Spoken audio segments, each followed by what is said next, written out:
A'udzubillahi minasyaitonirrajim. Bismillahirrahmanirrahim. Assalamualaikum warahmatullahi wabarakatuh. Alhamdulillahirabbil alamin wa bihi nasta'in ala umuri dunya waddin wassalatu wassalamu ala asrafil anbiya'i wal mursalin sayyidina Muhammadin wa ala alihi wa ashabihi ajma'in. Ya alim Allahumma alimna ma yanfa'una wanfa'na bima 'allamtana wa zidna ilma wa aronal haqqa haqqa warzuqna ittiba'ah wa aronal batila batila warzuqna jatinabah. Rabbana zidna ilman warzuqna fahman warzuqan tayyiban wa amalan mutaqabbalan. Ya ghufur rabbana innana amanna faghfir lana dzunubana wa qina adzabannar. Amma ba'd. Alhamdulillah, segala puji adalah milik Allah, Tuhan semesta alam yang telah menciptakan kita, dan karena rahmat dari Allah kita kembali berjumpa di channel ya, iDream TV dalam program Hikmah ya, himpunan kisah dan motivasi hidup, di mana insyaallah kita akan kembali menelusuri ya jalan kehidupan kita, jalan kehidupan orang-orang sebelum kita, untuk kemudian memperbaiki kualitas iman dan takwa kita kepada Allah Subhanahu wa taala ya, di dalam mewujudkan pribadi muslim ya, atau mukmin yang tangguh ya, karena dengan ketangguhan itulah kita bisa mengatasi berbagai persoalan hidup ya, yang kita alami setiap harinya. Kalau kita nggak tangguh ya, alamat bunuh diri, alamat berputus asa dari rahmat Allah. Padahal Allah itu sudah menegaskan la yai'asu min rauhillah ilal qaumil fasiq ilal qaumil zalimin, ilal qaumil kafirin, bahkan di dalam ayat yang lain ya. Tidak ada yang berputus asa dari rahmat Allah kecuali orang-orang yang zalim atau orang-orang yang kafir ya. Makanya harus jadi pribadi yang tangguh ya. Tidak lupa kita baca salawat dan salam. Allahumma sholli ala sayyidina Muhammad wa ala ali sayyidina Muhammad. Assalamualaikum ayuhan nabi warahmatullahi wabarakatuh. Semoga Allah terima salawat dan salam yang kita baca dan dilimpah curahkan kepada para nabi, para rasul, wabil khusus Rasulullah Muhammad sallallahu alaihi wasallam, dan semoga kita termasuk ke dalam kelompok orang yang akan berbahagia ketika berjumpa dengan Allah nanti di yaumul mahsyar, dijauhkan dari siksa api neraka, dimasukkan ke dalam jannahnya Allah Subhanahu wa taala insyaallah, amin ya rabbal alamin. Sahabat iDream yang dirahmati Allah, kembali dalam program Hikmah kali ini saya akan mengangkat tema yang berkaitan dengan pentingnya kita berbuat baik ya, beramal soleh. Di episode sebelumnya di episode tentang di dalam program Hikmah ya, kita sudah lihat bahwa namanya berbuat baik ya, atau menjadi pribadi yang bermanfaat ya, mendatangkan maslahat dan kebaikan, itu adalah sunnah ya, atau jalan ya, jalan hidupnya Rasulullah SAW. Dan karena itu kemudian ya para sahabat meniru dan mencontohnya. Ya, para sahabat juga demikian ya, di zaman Rasulullah SAW kita perhatikan mereka juga hidupnya berjibaku dengan kebaikan-kebaikan. Mereka tidak menyia-nyiakan umur yang Allah berikan ya, kecuali dengan kebaikan-kebaikan. Tidak ada yang kemudian tenggelam di dalam dosa. Kalaupun ada yang melakukan dosa dan kesalahan, mereka segera minta ampun kepada Allah. Karena itu kemudian ya, generasi para sahabat ini disebut sebagai generasi terbaik. Bahkan diakui oleh Allah Subhanahu wa taala di dalam Al-Qur'an ya, di dalam surah Al-Mujadilah atau surah Al-Mujadalah ayat yang ke-22 yang terakhir ya. Allah Subhanahu wa taala berfirman, a'udzubillahi minasyaitonir rajim. La tajidu qauman yu'minuna billahi wal yaumil akhir yuwadduna man haddallaha wa rasulahu walau kanu aba'uhum aw abna'ahum aw ikhwanahum aw ashiratahum. Ulaika kataba fi qulubihimul iman wa ayyadahum biruhim minhu. Wa yudkhiluhum jannatin tajri min tahtihal anharu khalidina fiha radhiyallahu anhum wa radu anhu wa ulaika hizbullah ala inna hizballahi humul muflihun ya. Ayat ini padat ya, menggambarkan bagaimana kualitas orang-orang di zaman Rasulullah SAW ya, kualitas ya, iman dan Islamnya para sahabat, kualitas amal salehnya para sahabat di zaman Rasulullah Sallallahu Alaihi Wasallam. Ya, engkau ya Muhammad tidak akan mendapati satu kaum yang beriman kepada Allah dan hari akhir saling berkasih sayang ya, dengan orang yang menentang Allah dan Rasulnya sekalipun mereka itu adalah anak-anaknya, saudara-saudaranya atau kerabat-kerabatnya. Ya. Jadi di zaman Rasulullah itu ya, keimanan para sahabat kepada Allah dan Rasulnya sampai seperti ini. Ya, dia tidak akan kemudian menyayangi, mengasihi mereka yang menentang Allah dan Rasulnya sekalipun ya orang itu adalah ternyata bapaknya, anaknya, saudaranya, kerabatnya. Bahkan Sayyidina Abu Bakar As-Siddiq pernah perang tanding ya, sama anaknya yang bernama saya lupa ya, ketika masih kafir. Rasulullah minta biar saya berantem sama dia Rasulullah. Ya. Ini membuktikan bahwa beliau tidak ada belas kasih ya, kepada orang yang menunjukkan kekerasannya, penantangannya kepada Allah dan Rasulnya. Ya, siap berantem, ya, siap tanding ya. Ya, itu terbukti zaman Rasulullah itu. Banyak sahabat-sahabat yang kemudian imannya tidak goyah ya. Iman kepada Allah dan Rasulnya ya. Walaupun kemudian dirayu ya diapalah gitu ya oleh orang-orang terdekat mereka. Bahkan kalau kita lihat Sayyidina Bilal bin Rabah ya, udah diancam dengan kematian karena siksa yang luar biasa ya oleh tuannya. Dia tetap ya, istiqomah dan teguh dengan kalimat ahad ahad ahad ahad. Ya. Kalau pada fase awal dakwah Rasulullah itu banyak ya orang-orang sahabat-sahabat ya Rasulullah yang kemudian disiksa ya. Terutama dari kalangan budak ya hamba sahaya dan juga orang-orang miskin. Mereka disiksa habis-habisan lah, ya, dikriminalisasi dan sebagainya kalau sekarang ya. Tapi mereka tetap teguh istiqomah di dalam keimanan mereka kepada Allah dan Rasulnya. Kenapa bisa begitu? Nah, ini ayatnya ya. Ulaika kataba fi qulubihimul iman, karena mereka adalah orang-orang yang Allah telah tanamkan ke dalam hati mereka ya, iman. Jadi iman itu sudah masuk ke dalam dadanya, sudah nempel itu ya. Udah betul-betul mencengkeram berakar. Iman itu di dalam dada. Karena itu kemudian wa ayyadahum biruhim minhu ya, dengan pertolongan dari Allah Subhanahu wa taala. Karena imannya sudah mencengkeram, maka iman itu kemudian mendatangkan ketentraman ke dalam hati mereka. Sehingga walaupun fisiknya disiksa, ya ditekan, diboikot, ya macam-macam, mereka tetap tenang. Ya, tenang di dalam keimanan kepada Allah Subhanahu wa taala. Dan pada akhirnya kemudian wa yudkhiluhum ya, dan Allah memasukkan mereka jannatin tajri min tahtiha al-anharu khalidina fiha, mereka dimasukkan oleh Allah ke dalam surga ya. Yang di dalamnya, yang di bawahnya mengalir sungai-sungai gitu kan. Radhiyallahu anhum, Allah telah meridhoi mereka semua. Wa radu anhu, dan juga mereka ridho kepada Allah Subhanahu wa taala. Allah sebut apa? Ulaika hizbullah, mereka adalah pasukan ya, tentaranya Allah Subhanahu wa taala.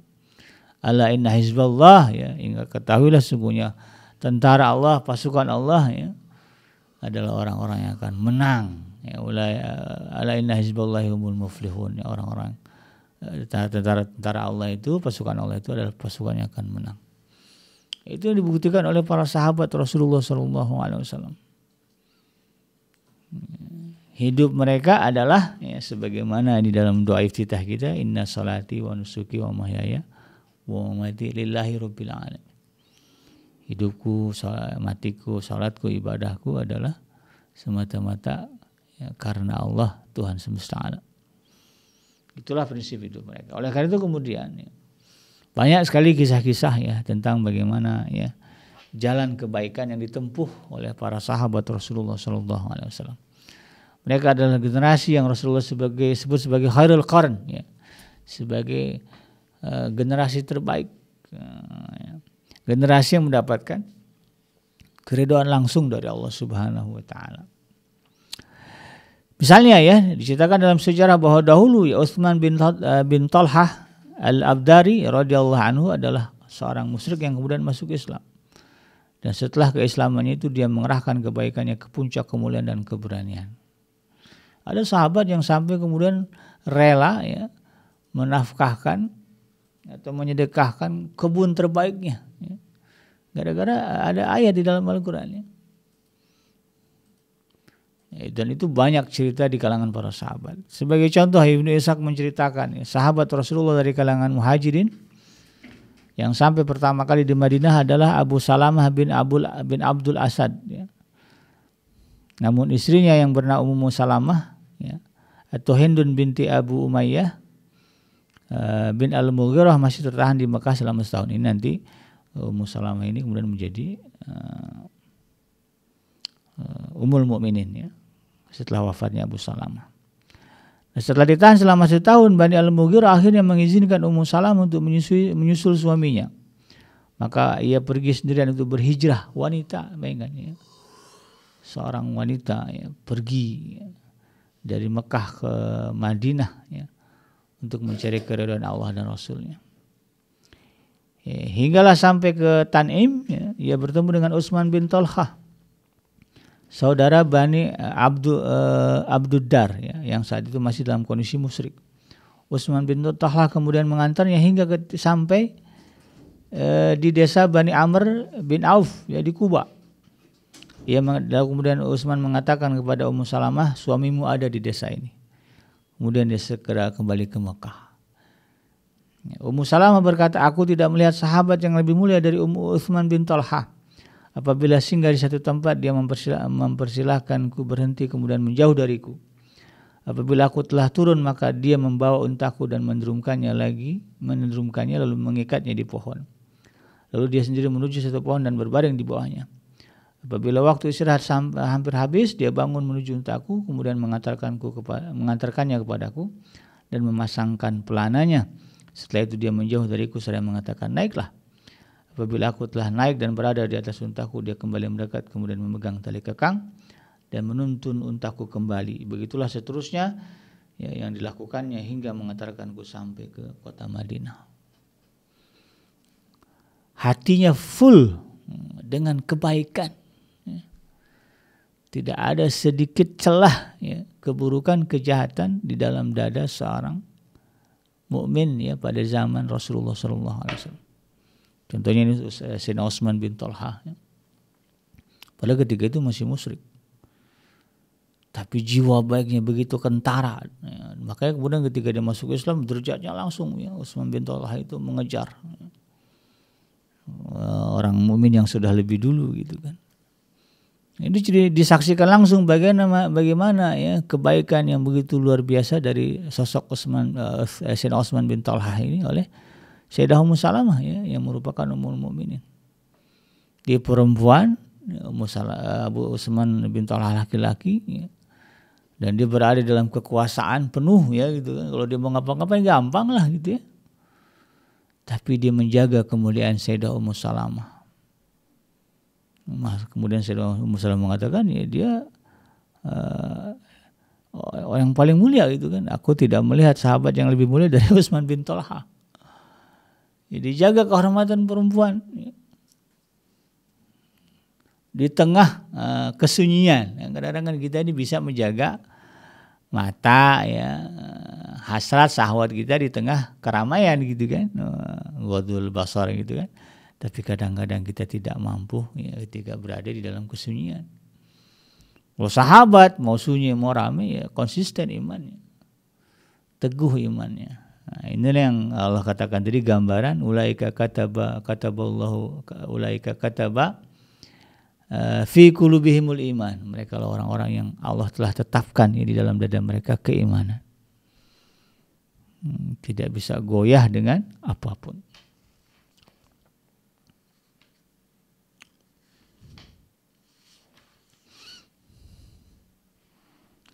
Dan karena kebaikan ya Sayyidina Utsman bin Talhah itu ya, maka Allah membalas sifat ifah itu, keberanian dan kedermawan Utsman bin Talhah dengan keislaman setelah kemusyrikannya. Jadi Allah tidak membiarkan ya Utsman bin Talha di dalam kemusyrikan. Lalu kemudian menyusul ya para sahabatnya menjadi orang yang mulia. Imam Mujahid rahimahullahu taala berkata, aku menemani Ibnu Umar ya, ini putra Sayyidina Umar bin Khattab ya. Dari Mekah ke Madinah, dan tidaklah aku mendengarnya membaca hadis dari Rasulullah SAW kecuali hadis ya, yang diriwayatkan oleh Al-Hakim dan At-Tirmizi, yang artinya begini: perumpamaan orang yang beriman adalah seperti pohon kurma. Jika kamu duduk bersamanya, ia akan memberi manfaat bagimu. Jika kamu mengikutinya, ia memberikan manfaat bagimu. Jika kamu bermusyawarah dengannya, ia akan memberi manfaat bagimu. Jika ia menemanimu, ia akan memberi manfaat juga bagimu. Dan segala sesuatu yang datang darinya adalah limpahan manfaat. Begitulah pohon kurma. Segala sesuatu yang datang darinya adalah limpahan manfaat. Sini filosofi ya, filosofi seorang muslim ya, di dalam satu hadis yang diriwayatkan oleh Ibnu Umar ya, Rasulullah menggambarkan orang mukmin itu ya seperti pohon kurma. Pohon kurma itu ya kalau di kita mah pohon kelapa lah ya, yang jadi lambang pramuka itu. Itu ada filosofinya. Saya belajar dulu ya di SD, di SMP, di pesantren juga. Ya, ikut kepanduan ya kepramukaan itu ada filosofinya gitu kan. Dan filosofinya adalah kebaikan, kemanfaatan. Pohon kurma itu buahnya jelas ya bisa dimakan, bijinya juga bisa dimakan sama ternak ya. Jadi dikumpulin bijinya itu dimakan sama ternak. Ya, kemudian kalau sekarang bahkan ada orang bikin kopi dari biji kurma ya, ada kopi biji kurma katanya berkhasiat untuk kesehatan. Allah alam ya, tapi ada ya. Orang bikin kopi dari biji kurma. Karena pada hakikatnya bisa dikonsumsi oleh ternak itu kan. Apalagi ya, daunnya luar biasa ya. Kalau daun kurma itu ya bisa sama kayak daun kelapa ya, bisa dijadikan anyaman, ya, peralatan rumah tangga itu kan. Pelepahnya ya, nah sama itu bisa dimanfaatkan. Bahkan kalau sahabat dulu menulis ayat-ayat Al-Quran di pelepah kurma yang udah kering itu, dikerik, di situ ditulis, kumpulin. Ya. Apalagi batangnya bisa dijadiin tiang, ya, bikin rumah, bikin jembatan, perkakas, macam-macam. Jadi intinya ya, seorang mukmin itu secara filosofi hidupnya tidak boleh lepas dari kebaikan. Makanya dalam hadisnya kan tegasnya khairun nas anfa'uhum linnas. Sebaik-baik manusia adalah yang mendatangkan manfaat bagi manusia lain. Ya seperti pohon kurma ya, yang dikatakan oleh Rasulullah ya, dari yang diriwayatkan oleh Ibnu Umar ya. Ya, kalau kita ikut dengan dia kita dapat kebaikan, kita duduk bareng dia kita dapat kebaikan ya.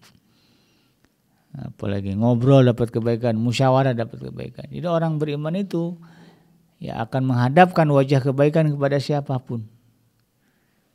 Kebaikannya itu tidak dipilih ya, tetapi general semua, kepada siapapun dia baik. Bahkan kepada lawannya pun dia baik. Ya, karena ayat juga ada ayat Al-Quran yang memerintahkan demikian. Ya. Kepada orang yang memusuhi pun harus berbuat baik. Ya, memang berat. Ya, tapi itulah ya kualitas sahabat di zaman Rasulullah SAW. Nah, inilah yang kemudian kita harus ikuti, kita tapaki jalan kebaikan mereka.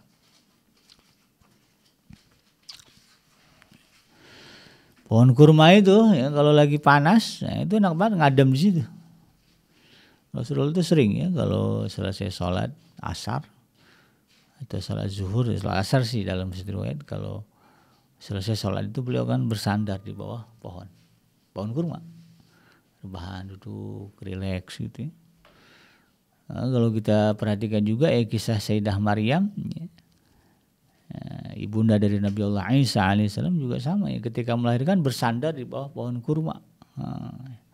Pohon kurma itu disebut diabadikan di dalam Al-Quran. Ya, inilah seharusnya filosofi seorang muslim sebagaimana ditujukan oleh para sahabat Rasulullah SAW. Bahkan pohon kurma zaman sekarang ya, itu pendek-pendek kalau kita lihat di perkebunan di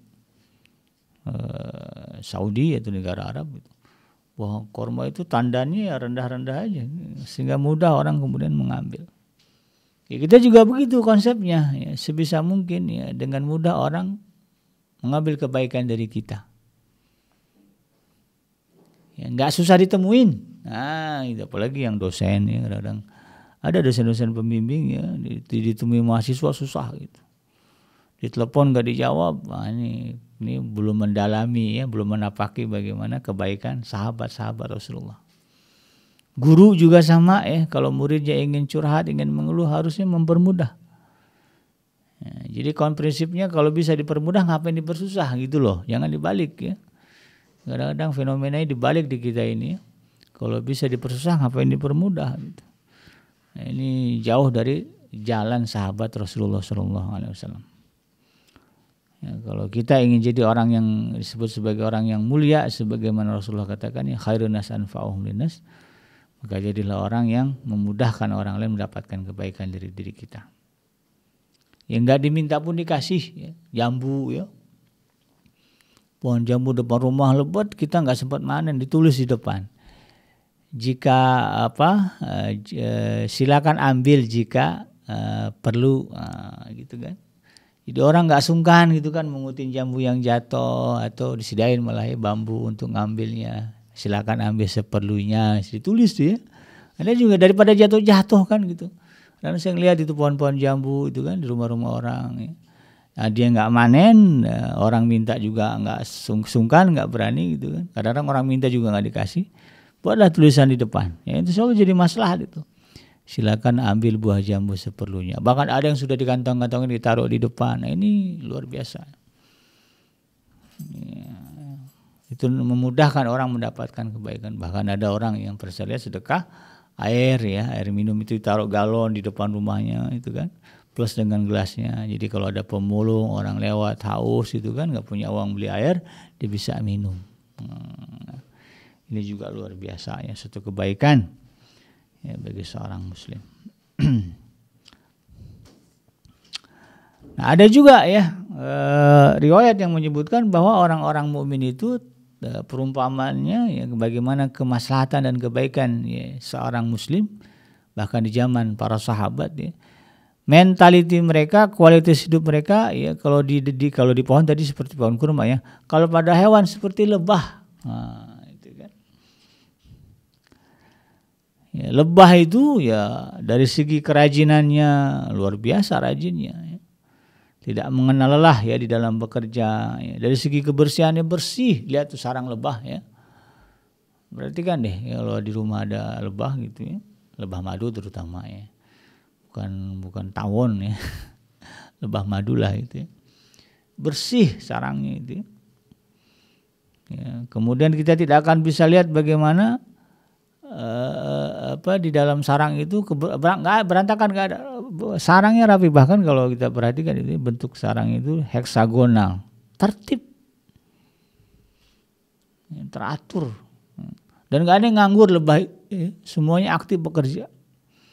Ada ratunya ya, yang kerjanya melahirkan gitu ya. Kemudian ada lebah jantan menjaga sarangnya. Kemudian lebah betina mencari madu ya, warawiri ke sana kemari. Enggak jantan, enggak betina, semuanya aktif. Tidak ada istirahat. Ya, ada istirahat tapi secukupnya gitu kan, tidak berleha-leha. Ya, tidak menunda-nunda ya, para sahabat itu begitu ya. Ya, di zaman Rasulullah itu tidak ada kemudian menunda-nunda. Kalau kata Rasulullah kita berangkat. Ini kita kepung Bani ini siap jalan. Kalimatnya sami'na wa ta'na. Kami dengar perintah Rasulullah, kami taat. Ya, bahkan ketika ayat yang mengatakan buang innamal khamru wal maisir rijsun min amali syaitan, ya, diharamkan arak ya, khamar. Itu para sahabat nggak pakai tapi langsung ya.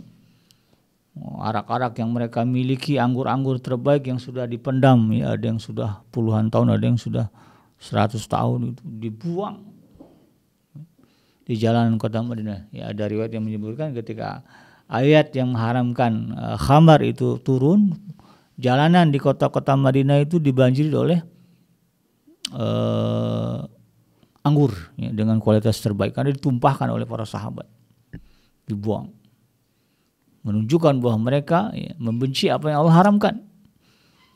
Untuk kualitas para sahabat.